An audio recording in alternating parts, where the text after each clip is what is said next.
Every real estate expert has their own favorite asset class, and of course, that changes over time depending on market conditions.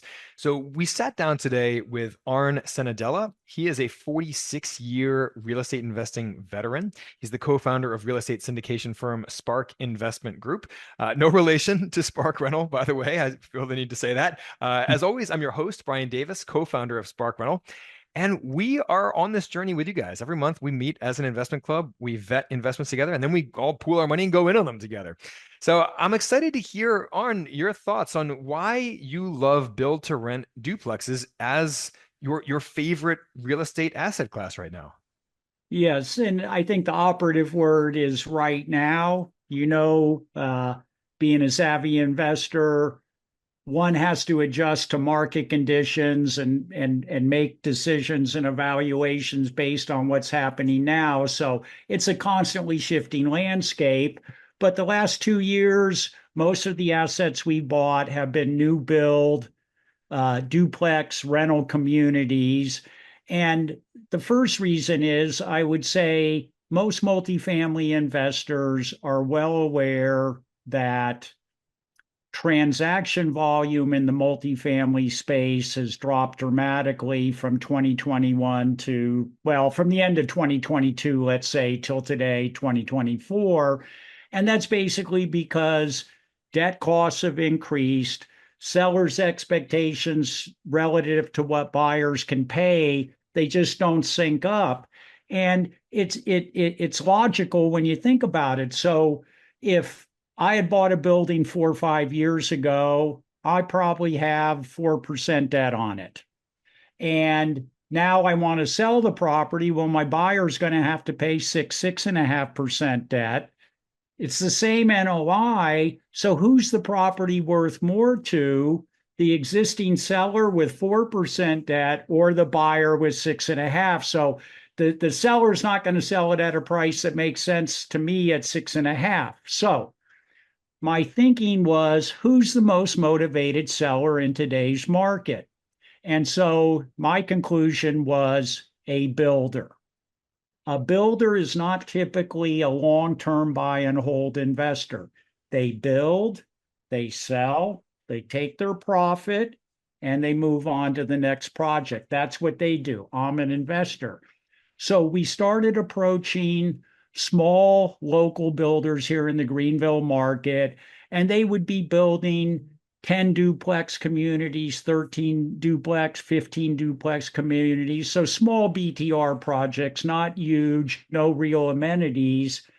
And we contracted with them to buy them at completion. And one of the reasons we really liked that was we didn't have to buy the land. We didn't have to entitle it. We weren't paying on a construction loan. We didn't have to deal with the sometimes aggravating nature of construction. Basically, the builder took care of all that. When the units were done and certificate of occupancy was issued, we closed within 15 days. So we were able to attain these duplexes at a fairly attractive basis, maybe about 160, 165 a square foot all in. And we all know it's hard to get anything built for much less than 300 a square foot these days. So that basis felt good to us.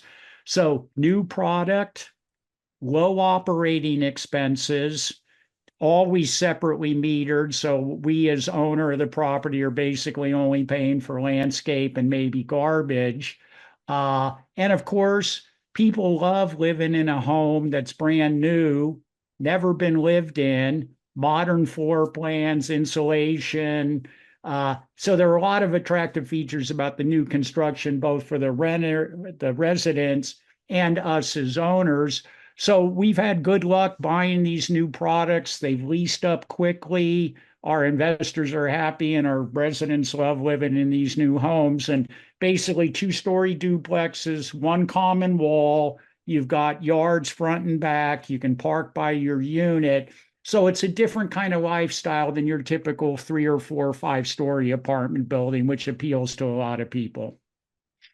Yeah, you raised a really a very logical point there that sellers the sellers that we've seen coming to market over the last 2 years have really been distressed sellers who, maybe they had short-term bridge loans, for example, or their loans are expiring, so they have to sell at a loss. But people who can afford to hold have been holding, waiting for lower interest rates, lower cap rates. So yeah, that makes total sense. I think you hit the nail on the head with your model there of, who is the motivated seller right now? Builders. So out of curiosity, what's your hold time on these, your average hold time, and what's your expected exit strategy? Are you planning on refinancing these after a couple years to return investors' capital? Or are you gonna sell them after a few years? What's your strategy on these? Yeah, well, lots of options. And as we started our conversation, we will adjust to market and capital market conditions. Essentially, on these products, we went to local credit unions. So we kind of got the typical small bank commercial credit union loans, 5-year terms. We paid about 7%. We maybe got a year or two of IO, and then it moves to a 30-year amortization, where typically banks go to a 25, but since these were new product, they agreed to 30. And we had to put about 40% down to get them to pencil at the 7% debt. So I think our plan now would be, and Federal Reserve Board dropped rates, I think 3, 4 days ago. So fingers are crossed, but the overall plan is hopefully in the next 12 to 24 months, rates will come down. I don't believe they're going to come down to 3% again, but I Right. think we could maybe get to low fives, maybe high fours. And at that point, that will be an opportunity to refinance, say, 7% debt down to 5, which is about a 25% reduction. So you can imagine the increase in cash flow that could flow from that. Or since we only leveraged 60% LTV with 40% down, the other option is going to be refinance kind of at the max amount that the property will support, increase the loan amount, which will then produce capital we can return to investors.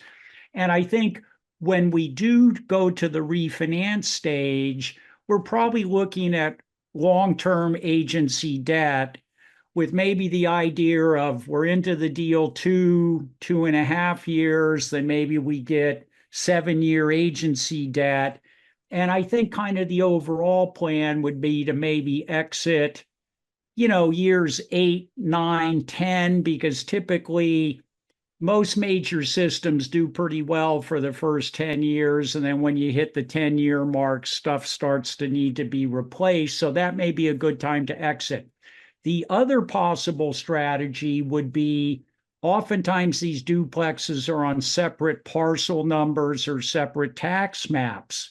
So what that leads to is the opportunity to sell them to individual buyers, Ah, often whom would love to buy one unit and rent the other. And I would just say, as an aside, if I was a first time buyer now, I would try to find a 2 to 4 unit building, house get hack. 30-year debt, yeah, house hack, but you don't have roommates. You got your own place to live. You just rent to the other three units, 30-year debt. You can buy it with 5% down. So I think there will be a really strong kind of retail owner occupant market down the road if we want to do that. So that's kind of the two strategies. Generally, we're thinking long term, which is kind of where most of our investors are. They're just looking to kind of build their wealth over the next 5, 10, 15 years before they ride off into the sunset, let's say. That makes perfect sense. So we've touched on this a little bit already, but in 30 seconds or less, how do you help people, and how can people connect with you if they want to take you up on that help? Yeah, thanks, Brian. So I'm very active on social media, either under my name, Arn Cadella, or Spark Investment Group. Websites Invest with Spark.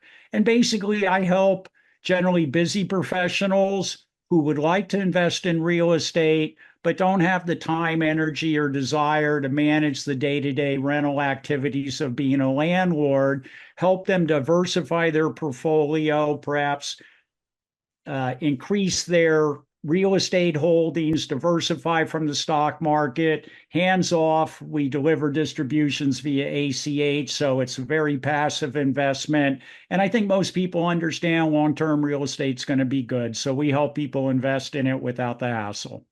Oh, makes perfect sense. Arn, Yeah. thank you so much for joining us. And guys, if you enjoy these quick, very focused conversations we have with real estate experts and other financial experts, please rate and review the show. It makes a huge difference and it's a huge help to us. And on that note, we will catch you on the flip side. Want the cash flow appreciation and tax benefits of real estate without becoming a landlord?